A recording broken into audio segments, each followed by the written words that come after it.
What's up, YouTube? Welcome to another video. My name is Dave, and I'm the artist behind McCurnell Fine Art.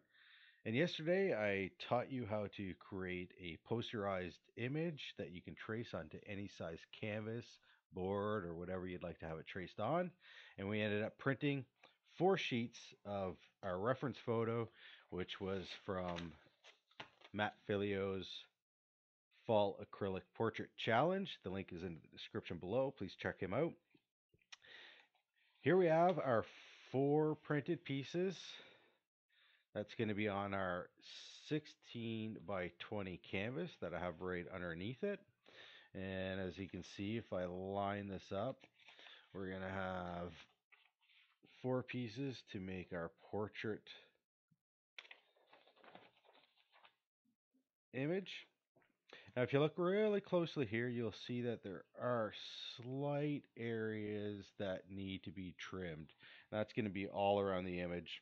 And we're going to do that very simply by using this that I picked up, I think at a Michael's at one time. It's just a basic paper cutter.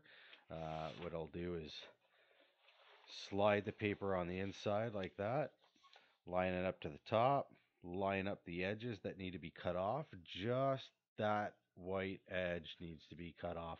We're going to do that all 4 sides, all 4 pages, and then we'll tape it together and lay it on top of our canvas ready to be traced. So I'm going to go ahead and start cutting these right now, and I end up fast forwarding this video a little bit so that you don't need to watch paint dry, which is what it's going to pretty much amount to. So here we go. Number one.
And there we have it.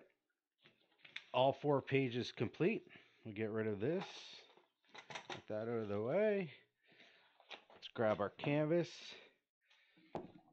and let's test our fit. Let's see how good we did here. Of course, this is going to be slightly larger than our canvas because that's how we created it in Rasterbator, if you remember that program. If you're interested in making them perfect, I can show you another video, but you'll have to comment section below and let me know if you want one. So here we are going to lay out our image to make sure everything is exactly how we want it.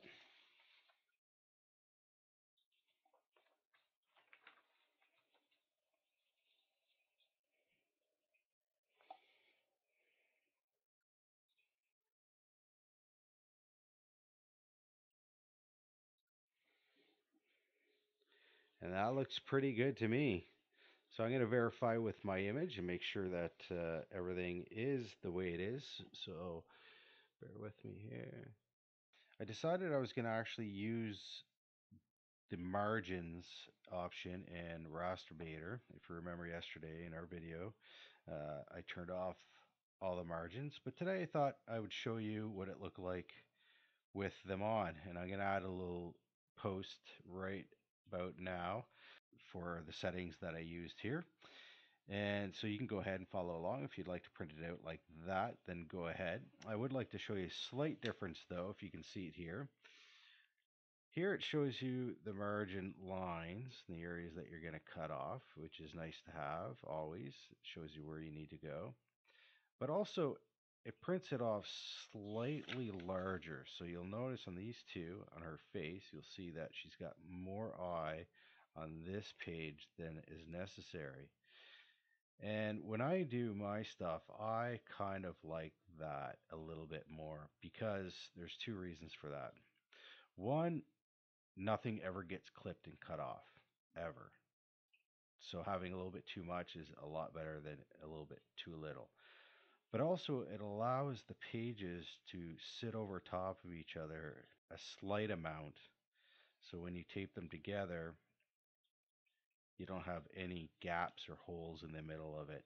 It's going to be nice, perfect, just like that, exactly how you want it. So I'm going to walk you through, and we're going to cut this, and then we're going to tape them all together and put them on top of our 16 by 20 canvas, and we're going to add a few different methods of transferring.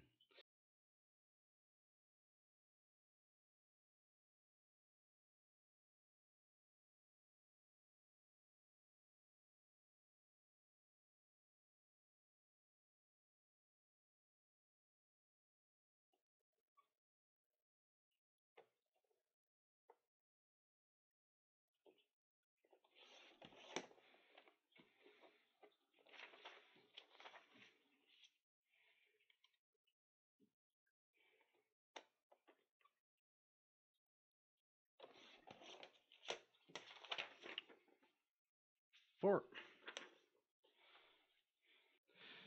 Okay, so here we're going to show you four different mediums that you can use to coat the backside of your image so you can trace it on your canvas. I have here a 6B graphite pencil. We're going to try that. We're going to use a blue piece of street chalk. We're going to use this graphite tracing paper. And my favorite, we're going to use a piece of burnt wood. Yes, that's right, folks. I use a piece of burnt wood. And I added just a little bit to a piece of paper so you can see how well it actually works. Very, very, very nicely. You'll want to blow off the dust that comes off it anyway before you start tracing. But so let's start. I'm going to get this out of the way. I'm going to flip this upside down because we're going to coat the back.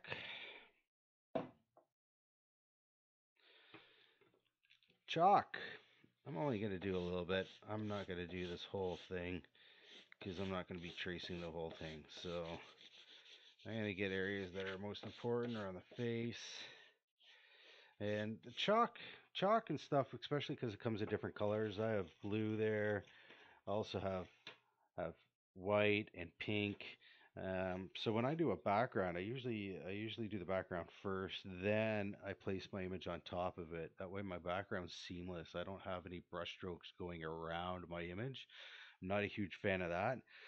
So I try to keep it this way where I do the background first and then the image, and for that you need different colors because your background, it's not going to show up very well depending on what kind of background you have, how dark your background is. And right here, this is just a graphite pencil. And all you do is color in the back. Just keep coloring the back until you have the whole square colored. Now, I find it easiest to do all this stuff after you tape it together. Otherwise, your hands and table and everything's going to get all messy. So go ahead and do all this stuff first. And of course, the graphite paper, all you got to do is make sure that it's facing down against your canvas.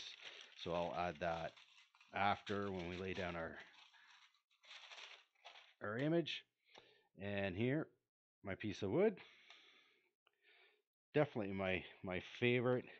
I'm just going to lift this up to make sure that I have a good area to trace on. And I think I might actually do this side with the wood. So you can see I'm not pushing down very hard at all.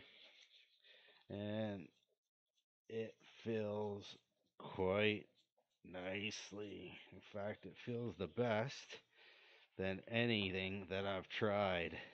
And I've tried a lot of different ways. So you definitely want to just make sure that everything's covered. You can go the other way. Make sure that's all covered. I'm not going to do everything today because there's no point. I just blow off whatever's left. Put my canvas down. Try not to lay down my image till I have it perfect. All right, so once you have everything laid down and laid out where you want it to be, you want to grab a little bit of painter's tape and your red pen. The red pen is, while you're tracing it, you're going to be able to see where you've traced and where you haven't traced, and that's really important. You only have to learn that lesson once, let me tell you. So let's get this where I want it. You want to try to get it as straight as possible, centered as possible if that's where I want it. If I want it off to the side, I can move it off to the side. That's our freedom as artists, right? So what you want to do, you want to tape down a few areas, not all over the place. You want to tape down a few areas. The idea is that the picture, your reference photo, will not move, but you'll still be able to peel it off and lift it nicely, lay it back down without shifting it in any way, just in case you need to go back over a couple of areas. So I always use just a couple of small, tiny pieces of tape, usually in the corners if possible. Remember, you want to be able to trace, so you don't want to cover areas that you're not going to be able to trace because you can't see through your painter's tape. So I'm going to add a couple here. Generally, I even use smaller pieces of that. Usually I'll rip it and then rip it in half again, just like that. At the corner, this corner here I'll add, and then I'll flip down to the bottom, add, and here, of course, I want to add my paper, so I'm just going to slip my paper inside here just like this, because I only want that one corner, so I'm going to slip that under here. Perfect. Remember, guys, you want to be careful not to push down too much on this kind of stuff, because you're going to leave fingerprints everywhere. Okay, and that's all there is to it. Everything's all on it. Now all we got to do is start tracing.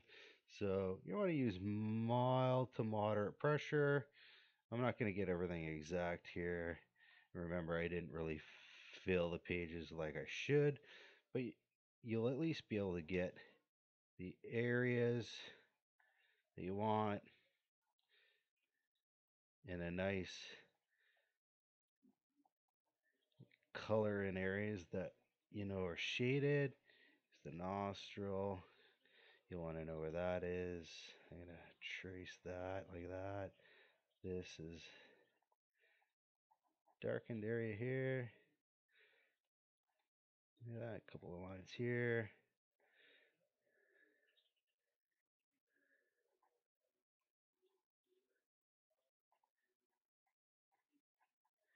Like that.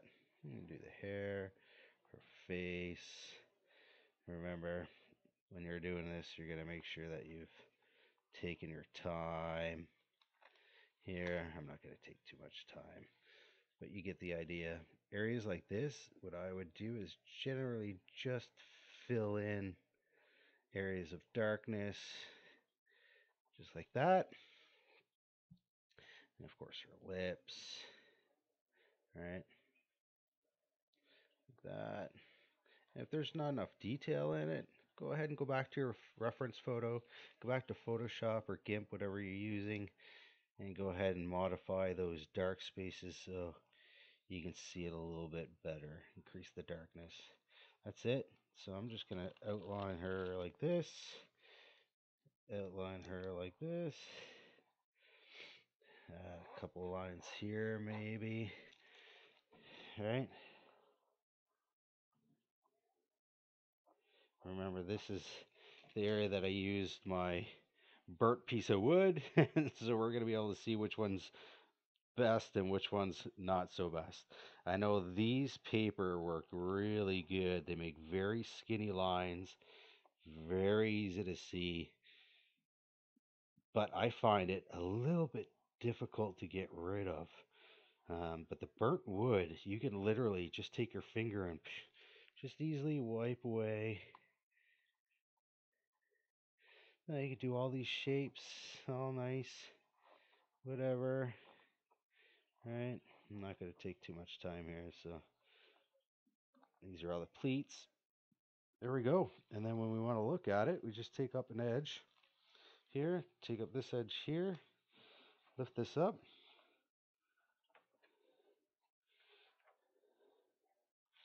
I put this on the wrong side. So let's do this side again. It should have been on the other side. Alright. Let's do this again. There we go.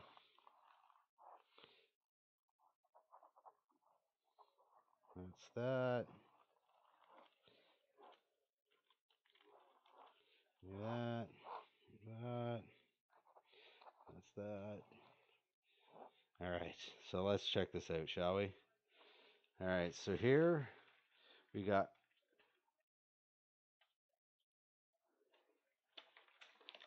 this is actually going to be both sides. So I kind of messed that up myself. So I'm going to put that down again. Just so I can use the charcoal. Show you what the charcoal looks like. I'll do the pleats.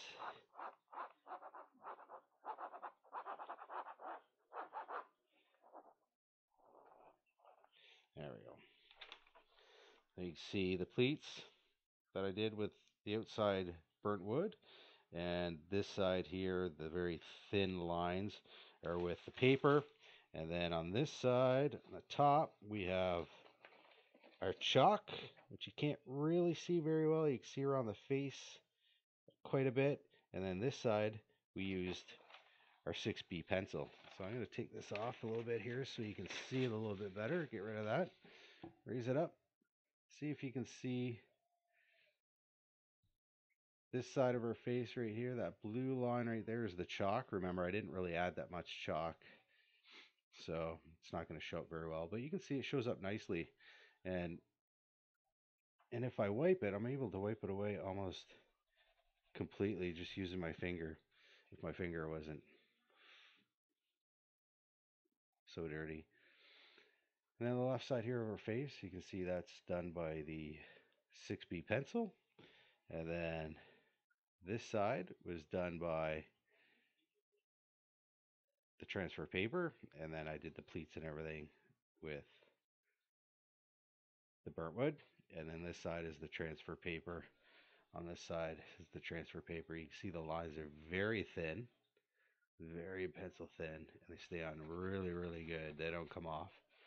So once you're done that, you have your transfer. What you want to do is you want to protect it. So you can either protect it using Matt Philleo's, I believe it's about a 1-to-3 ratio of 1 part matte medium and 3 parts water. You want to put that in a little spray bottle, mix it up, spray liberally over top of it, let the water evaporate, and that puts a nice thin layer without the need for wiping and smudging. A nice thin layer of matte medium across it, which will protect your graphite, whatever you traced on it. And then, or you can use what's called fixative.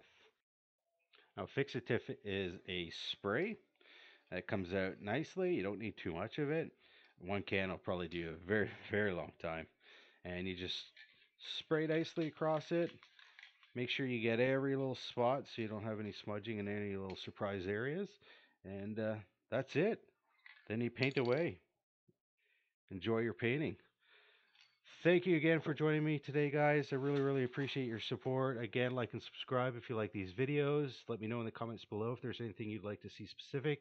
And if you have any questions, let me know. I'll get to everybody as soon as I can.